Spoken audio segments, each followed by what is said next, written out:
Après les routes ensoleillées d'Espagne en fin d'année, nous voilà sur la neige de la Grande Odyssée pour tester le S-Cross en 4x4.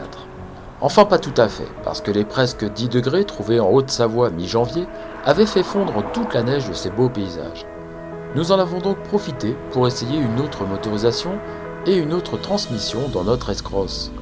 Le 1,6 litre essence de 120 chevaux, de même puissance que le diesel. Il est ici couplé à une boîte CVT, c'est-à-dire un variateur sur le même principe que ce qu'on trouve sur un scooter. Nous avons donc à l'intérieur un levier pour le mode drive et le mode manuel, ainsi que des palettes au volant pour bloquer un rapport en descente. Les moteurs essence et diesel revendiquent tous deux 120 chevaux. La différence n'est pas dans les 12 cm3 qui les séparent, mais dans la puissance disponible, très haut sur l'essence à 6000 tours par minute, et le couple qui n'est que de 156 Nm, 164 de moins que le diesel.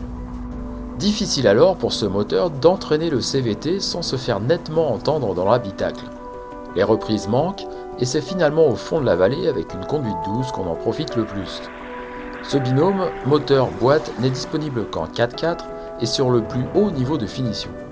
Les 4 roues motrices, comme sur les autres motorisations, permettent un mode neige et boue idéal pour rouler sur les terrains glissants. Globalement, le nouveau S-Cross est plutôt convaincant. D'ailleurs, Suzuki espère bien renouveler le succès rencontré avec la Swift avec ce crossover compact, la catégorie en vogue en ce moment.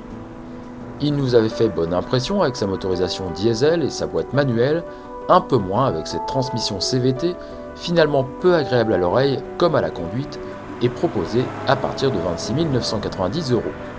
Le S-Cross dispose d'arguments intéressants face à la concurrence, à condition d'opter pour le moteur diesel avec sa boîte de vitesse manuelle à 6 rapports qui s'affiche à 24 490 € en transmission 4x4.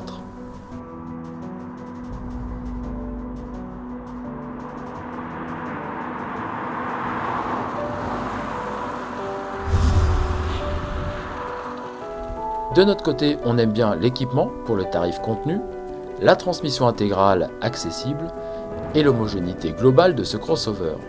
Et on aime un petit peu moins le style peu distinctif dans la catégorie, la finition intérieure un peu en retrait et le peu d'agrément de ce CVT.